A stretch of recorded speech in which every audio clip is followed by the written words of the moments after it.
বহু জন্ম করে যদি নাম সংকীর্তন তথাপি না পায় ব্রজে ব্রজেন্দ্র নন্দন। বলছে বহু জন্ম নাম সংকীর্তন করে ভগবানকে পাওয়া যায় না।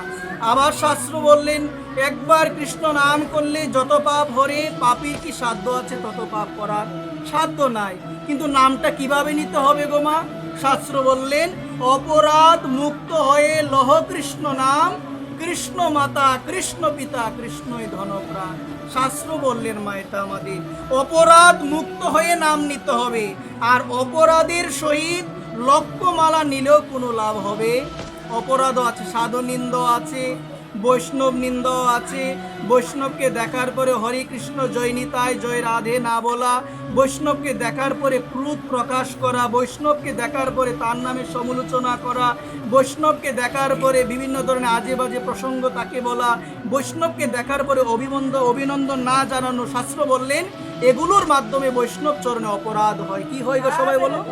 এই অপরাধ যদি হৃদয়ে থাকে, আমার গৌর কিশোর বাবা বললেন অপরাধের সহিত লক্ষ্যমালা নেওয়ার থেকে বৈষ্ণবের বাড়িতে গিয়ে বাগানে চাষ করা অনেক ভালো, অনেক ভালো। অপরাধও আছে আর লক্ষ্যমালাও যদি নেও, লক্ষ্যমালা বলছেন কোনো লাভ হবে না। এই জন্যই কি বললেন বহু জন্ম করে যদি নাম সংকীর্তন তথাপি না পাই ব্রজে ব্রজেন্দ্র নন্দন। বলছে বহু জন্ম করেও কৃষ্ণকে পাওয়া যাবে না যদি অপরাধ হৃদয়ে তোমার থেকে যায়।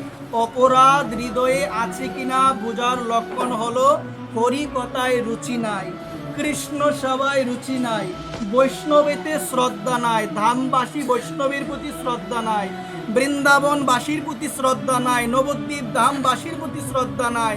সাধুকে দেখলি নিন্দা সমালোচনা করা, সাধুকে দেখলি তিরস্কার আদি করা, হরিকথায় রুচি নাই, মন্দিরে যাওয়াতে ভাগবত পাঠে যাওয়াতে রুচি নাই। বুঝবেন তাদের অপরাধ হৃদয়ে বিদ্যমান রয়েছে। যাদের হৃদয়ে অপরাধ রয়েছে হরি নামে কৃষ্ণ নামে তাদের কখনো রুচি আসবে না। শাস্ত্র বললেন যাদের হৃদয়ে অপরাধ রয়েছে এই জায়গায় তারা এসে বসতে পারবে না, এখানে বসে ভগবানের কথা শুনতে পারবে না। এই জন্য বললেন আমাদের শাস্ত্র আমার ভিতরে অপরাধ আছে কিনা আমি নিজেই বুঝবো।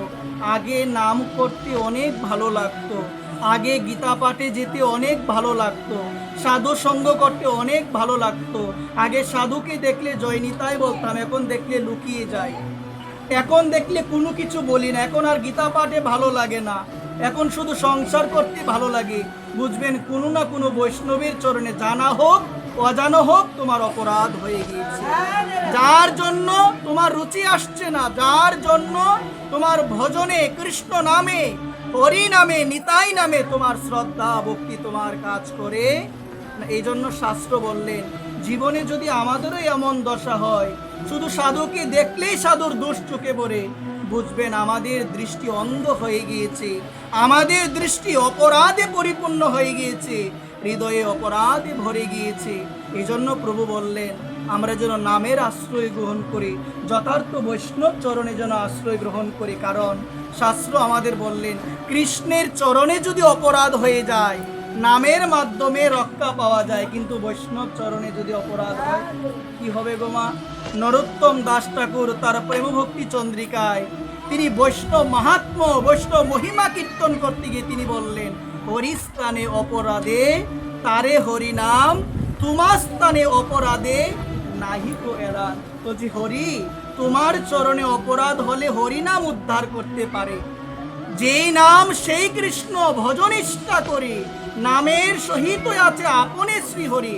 আবার বললেন মহাপ্রভু শিক্ষাষ্টকের দ্বিতীয় শ্লোকে নাম নামকারী বহুদা নিজ সর্বশক্তি, আমি আমার সর্বশক্তি নামের মধ্যে দিয়ে দিয়েছি। যে এই নাম করে ওই নামেই তাকে নামীকে পাইয়ে দে, মানে কৃষ্ণকে পাইয়ে দে।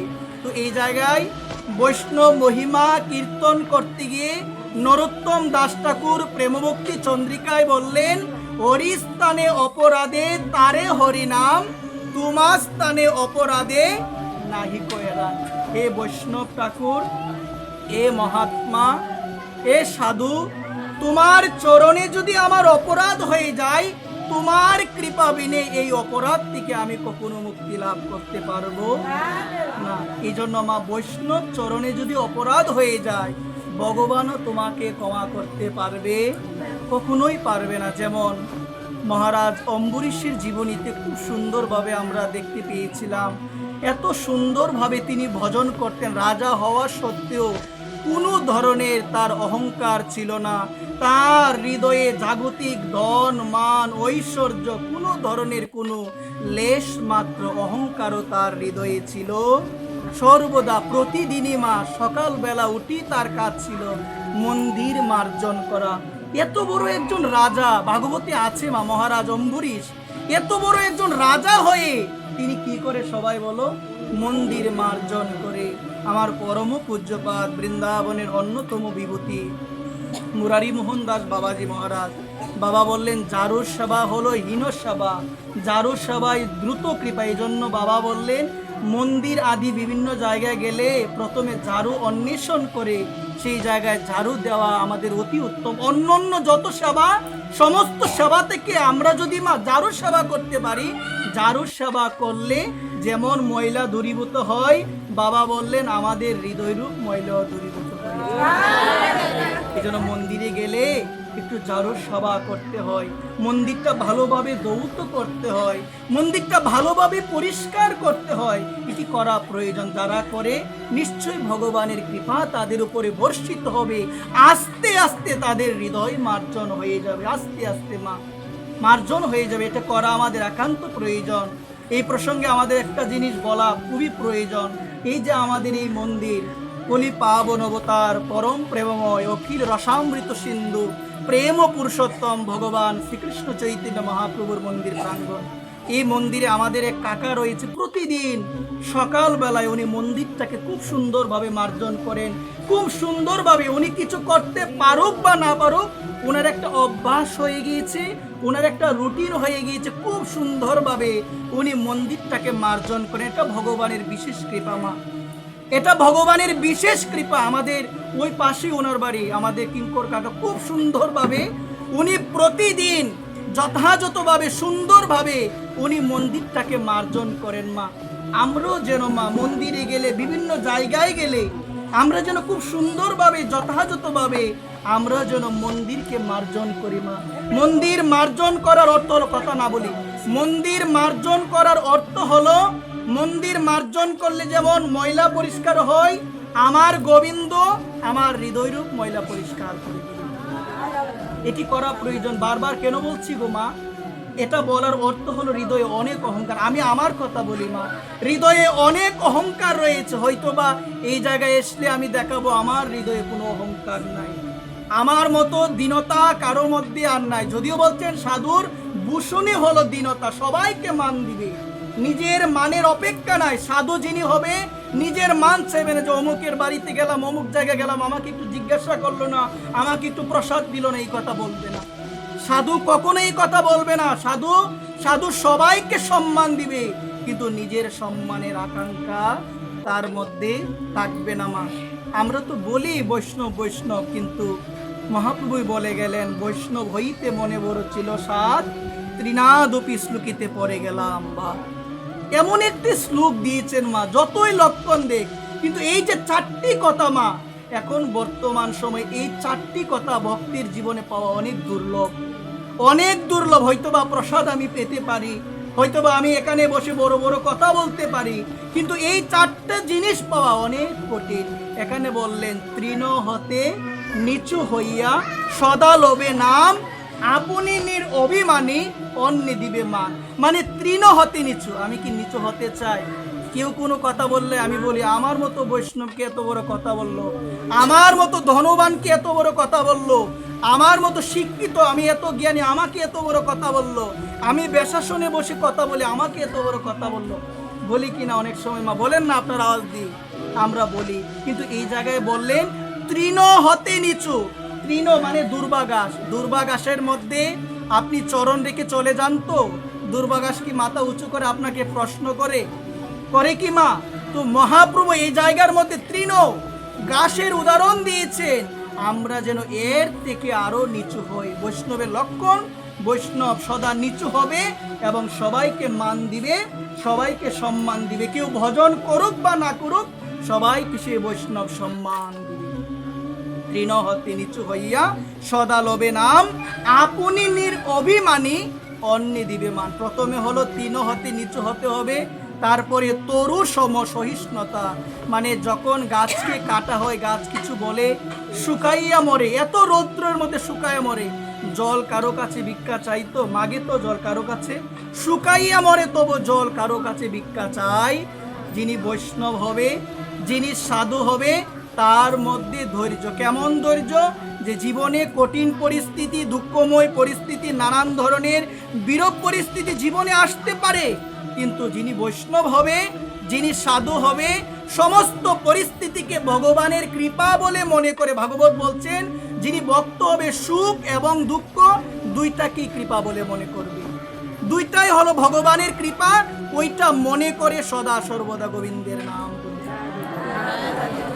তরু সম সহিষ্ণুতা, অমানিনা মানদেন, অমানিনা মানদেন। সবাইকে মান দিতে হবে। এই জায়গার মধ্যে বর্তমান সময় আমরা হেরে যাই, আমরা মান দিতে পারি না। মান তাকে আমরা দিই যে আমাকে মান দেয়, যে আমাকে মান দেন, আমি বলি তাকে মান আমি কেন দিব? কিন্তু বৈষ্ণব ধর্মে মহাপ্রভু শিক্ষা হলো, তোমাকে কেউ যদি মান নাও দেয়, তুমি সবাইকে সম্মান করবে। কেন? জীবে সম্মান দিবে, জানি কৃষ্ণ অধিষ্ঠান, প্রত্যেকটা জীবকে সম্মান দিবে। কারণ ভগবান গীতায় বলছেন, অর্জুন সর্বস্ব চাহং হৃদি সন্নিবিষ্ট, আমি সকলের হৃদয়ে আছি। এই জ্ঞানে আমাদের কি করা উচিত সবাই বলো তো মা? এই জ্ঞানে আমরা সবাইকে যেন সম্মান করি, প্রণাম করি। সবার ভিতরে ভগবান আছেন, এই জ্ঞানে মা প্রণাম করা উচিত। জয় রাধে। এই জন্য সুধীবৃন্দ দেখুন, আজকে শশাগড়া পৃথিবীর অধীশ্বর অম্বরীশ মহারাজ, তিনি মা, তার কাজ হলো এত বড় রাজা, ধনবান, এত সম্পদের মালিক হওয়া সত্ত্বেও তিনি প্রতিদিন সকালবেলা কি মার্জন করে গো মা? মন্দির মার্জন করে। তার স্ত্রীরা তার কাছে গিয়ে বললেন, আপনি রাজা, আপনি এত কিছু সম্পদ, এত ঐশ্বর্যের মালিক, আপনি কেন মার্জন করবেন? আপনি আমাকে দেন। তখন অম্বরীশ রাজা করজোর করে স্ত্রীদের উদ্দেশ্যে বলল, আমার যা আছে সব কিছুই তোমরা পাবে, আমার ধন ঐশ্বর্য, স্বর্ণ গহনা, হীরা আদি যা আছে সমস্ত কিছুর মধ্যে তোমাদের অধিকার আছে, কিন্তু তোমাদের চরণে আমার নিবেদন, এই ভগবত কর্মের অধিকার আমার থেকে তোমরা চিনিয়ে নিও। এই ভগবত কর্মের অধিকার নিও না, আমি যেন একান্ত নিষ্ঠাপরায়ণ ভাবে আমি যেন মার্জন করতে পারি, এটা তোমরা নিও। কিন্তু বর্তমানে বঙ্গদেশের বাবাদের এমন নিয়ম, বাবারা ভাবে যে ভজন সাধন সেবা আদি এটা মায়েদেরই দায়িত্ব, তাই তো মা? বাবাদের আমাদের চিন্তাধারা হলো এটা মায়েদের দায়িত্ব, কিন্তু বিশেষ মাসে আমাদের মায়েদের একটা সমস্যা হয়। এই সমস্যার মধ্যে অনেক ঘরের মধ্যে সেবা আদিও বন্ধ হয়ে যায়, মা সেবা দিতে পারে না। কিন্তু বাবা সেবা দিতে তার সেবা দিতে কোনো আগ্রহ নেই মা। এই জন্য নিবেদন করে বলি, মা এখন বর্তমানে এমন দশা হয়ে গেল, আমাদের ধারণা হলো এই পূজা সেবা এগুলো হলো মায়েদের, এগুলো আমাদের না, এটা আমাদের ধারণা হয়ে গেল। কিন্তু অম্বরীশ রাজা জগৎকে জানালেন যে জগতের সমস্ত কিছুর মধ্যে তোমরা ভাগ বসাতে পারো, কিন্তু এই ভজন কর্মে আমি কাউকে ভাগ দিব না, এটা আমার দায়িত্ব, এটা আমার কর্তব্য। এই অম্বরীশ মহারাজ, মা আসুন একটু ধ্যান দিয়ে এটা শুনে আমরা বিশ্রামে যাই। অম্বরীশ মহারাজের প্রশংসা শুধুমাত্র মর্তলোকেই ছিল না, স্বর্গলোকেও ছিল। একদিন দুর্বাসা মুনি, দুর্বাসার মতো ক্রোধী ঋষি জগতে দুর্লভ মা, এত ক্রোধ ছিল তার মধ্যে। দুর্বাসা একবার তিনি স্বর্গে গিয়েছিলেন। মা কোথায় গিয়েছিলেন? স্বর্গে যাওয়ার পরে তিনি দেখলেন স্বর্গের মধ্যে প্রশংসা হলো, কার প্রশংসা? অম্বরীশ রাজার। তো জগতে আমাদের নিয়ম হলো, আমার সামনে যদি আরেকজনের প্রশংসা করে আমার হৃদয়ে একটা জ্বালাপোড়া সৃষ্টি হয় না মা? একটা জ্বালাপোড়া সৃষ্টি হয়। আজকে দেখো এই জায়গার মধ্যে আমরা প্রমাণ পেলাম, দুর্বাসা স্বর্গে গেল, স্বর্গে যাওয়ার পর দেখলো দেবতারা আদি সবাই প্রশংসা করছে অম্বরীশ রাজার ভজনের প্রশংসা, যে অম্বরীশের মতো এত ভজননিষ্ঠ সাধু রাজা হতে পারে, প্রশংসা। আজকে দুর্বাসার মধ্যে একটা ক্রোধ আসলো, আমি হলাম দুর্বাসা ঋষি, কিন্তু আমার কোনো প্রশংসা নাই, অথচ আমার সামনে প্রশংসা করা হচ্ছে কার গো মা? সবাই বলো না, আজকে অম্বরীশ রাজার মা, আমাদের সমাজে এমন ধারণা, আমি যদি কারো প্রশংসা করতে চাই, আরেকজন ব্যক্তি অমুকের নামে দোষগুলো আমার কাছে বলে দেয়, অমুকের নামে যে তুমি প্রশংসা করো, দোষ বলে কিনা মা? আজকে তিনি বলেন আমি ঋষি, আমি হলাম ঋষি মুনি, কিন্তু আমার প্রশংসা নাই, আমার কোনো ধরনের স্তুতিমূলক আমার স্তোত্র পাঠ হচ্ছে না, কিন্তু সেই জায়গার মধ্যে স্তুতি করা হচ্ছে, প্রশংসা করা হচ্ছে অম্বরীশ রাজার। আমরাও অন্যের প্রশংসা আমরা শুনতে পারি না, আমাদের হৃদয়ে একটা জ্বালা সৃষ্টি হয়। যদিও সবার নয়, কিছু মানুষ আছে, বিশেষত আমি আমার কথাই বলবো, কারণ হৃদয়ে হিংসা, হৃদয়ে কামনা, হৃদয়ে নিজেকে উন্নত ভাবা, এই জন্য অন্য কারো কথা শুনলে আমরা দোষ দিই, আরে অমুকের নামে যে প্রশংসা করো, শুনছনি অমুকই কি করেছে, আওয়াজ নাই বলি কি না আমরা? এগুলো আমাদের সমাজে অনেক হয় মা। প্রশংসা করেছিলাম এক সাধু মায়ের, এক বাবা আমাকে দোষ দেখালেন। এখান থেকে মনে হলো যে আমরা দোষই দেখতে পারি, আমরা গুণ কারো দেখতে চাই? আমরা দোষ দেখবো, পূর্বে কি করলো সে, পূর্বে তার মাধ্যমে কি হলো, বা আকস্মিক দোষ, মানুষের দোষ হতেই পারে, মানুষের দোষ হতেই পারে, কিন্তু আমাদের সমাজে মানুষগুলো আমরা এমন হয়ে গেলাম, গুণ আমরা কেউ দেখতে চাই, আমরা শুধু দোষ নিয়ে চর্চা করি। আজকে অম্বরীশ রাজার এমন প্রশংসা শোনার পরে তিনি মনে মনে ভাবলেন অম্বরীশ রাজাকে পরীক্ষা করতে হবে। যেদিন পরীক্ষা করার জন্য আসলেন সেই দিনটা ছিল পারণ। তো আমরা শাস্ত্রে দেখতে পাই, পারণ যদি যথাসময়ে না করি একাদশী কিন্তু আমাদের হবে, পারণটা যথাসময়ে যথাবিধি মনে করতে হবে।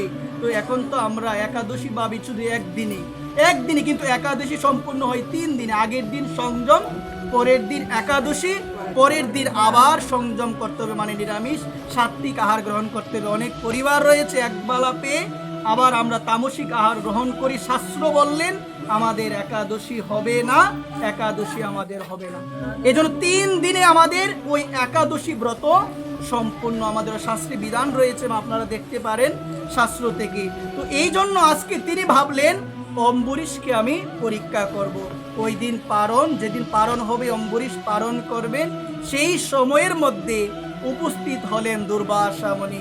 এখন আমরা জানি যদি ঘরের মধ্যে অতিথি থাকে, অতিথি সেবা না দিয়ে কেউ কোনো কিছু গ্রহণ করতে পারবে না। তিনি এসেছেন, বললেন অম্বরীশ আমি এসেছি তোমার রাজ্যে। অম্বরীশ খুব সুন্দরভাবে, কারণ সাধুর ধর্মই হলো মিষ্টি বাক্যের মাধ্যমে খুব সুন্দরভাবে তাকে সুস্বাগতম জানিয়েছে। ওহো ভাগ্য, আজকে আমার মতো অধমের রাজ্যে আপনার মতো মুনির আগমন হয়েছে, আমার রাজ্য আজকে ধন্যাতি ধন্য হয়ে গিয়েছে। এটি হলো ভক্তের মনোভাব। ভক্ত খুব সুন্দরভাবে অভ্যর্থনা জানিয়ে তাকে সুস্বাগতম তাকে জানিয়েছেন। তিনি বললেন অম্বরীশ আমি স্নান করে আসছি, তুমি অপেক্ষা করো। স্নান করতে গেলেন, এইদিকে অম্বরীশ দেখলেন পারণের সময় চলে যাবে। কি চলে যাবে সবাই বলেন? এখন পারণ তো করতে হবে। এখন কি করব? অতিথি এসেছে, অতিথিকে সেবা না দিয়ে তো কোনো কিছু গ্রহণও করা যাবে না। আবার এই দিকের মধ্যে আমার একাদশী ভঙ্গ হয়ে যাবে যদি যথাসময়ে আমি পারণ না করতে পারি। তৎক্ষণাৎ তিনি ভগবান কৃষ্ণের, ভগবান বিষ্ণুর চরণামৃত যৎকিঞ্চিৎ হাতে নিয়ে তিনি পারণ করেছেন।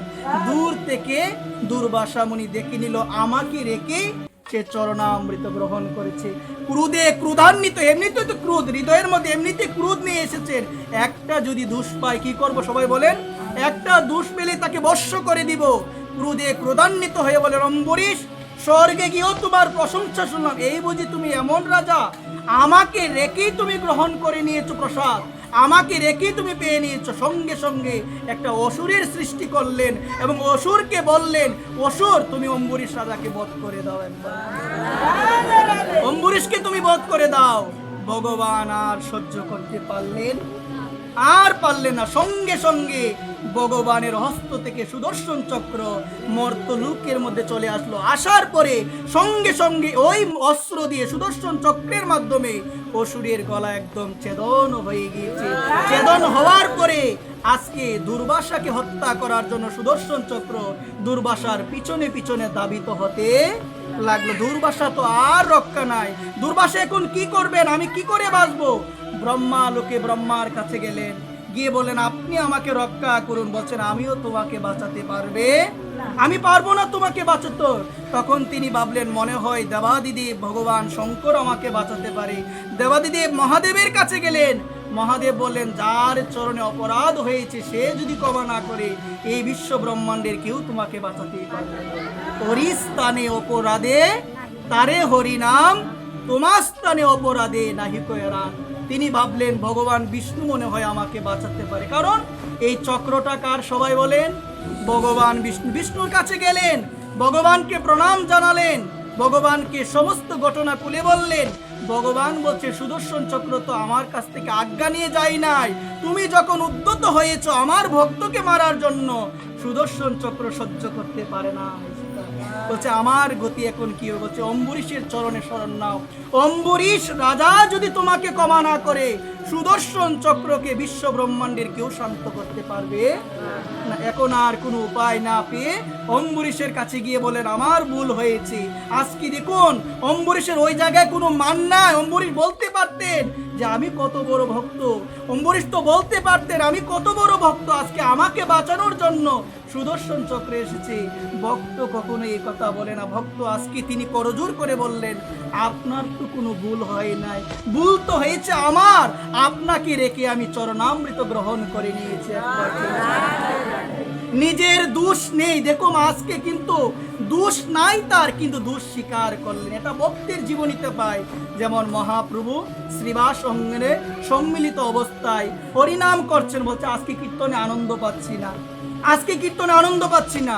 ভক্ত একজন বলতে লাগলেন, মনে হয় আমার মতো অপরাধী আছি তো আজকে, এই জন্য প্রভুর আনন্দ নাই। আরেকজন বললেন, আমি অপরাধী। এভাবে আসরে, এই আসরে যত লোক আছে সবাই বললেন আমি হলাম অপরাধী। আর এখানে আমি বলবো অমুক অপরাধে আছে তো আজকে আনন্দ নাই, বলবো কিনা সবাই বলেন? কিন্তু মহাপ্রভুর ভক্ত নিজেকেই ভাবে আমার মতো অপরাধে কেউ নাই। আজকে যখন অম্বরীশ এই কথা বলে দুর্বাসা মুনিকে আলিঙ্গন দিল, সুদর্শন চক্র সঙ্গে সঙ্গে শান্ত হয়ে গেল, সঙ্গে সঙ্গে শান্ত হয়ে গেল। এই জায়গার মধ্যে আপনাদের রাতুল চরণে নিবেদন, ভক্ত চরণে জানা হোক অজানা হোক যদি অপরাধ হয়ে যায়, ভক্ত যদি ক্ষমা না করে, জগতের কেউ তোমাকে ক্ষমা করতে পারে, কেউ তোমাকে ক্ষমা করতে পারবে না। এই জন্য আসুন, আমাদেরও যদি জানা অজানা অপরাধ হয়ে যায়, যদি নাও জানে কার জন্য অপরাধ হলো, আমরা যেন প্রতিদিন ব্রাহ্ম মুহূর্তে সকালে আমরা যেন দেবকী নন্দন দাসের বৈষ্ণব বন্দনা যেন আমরা কীর্তন করি।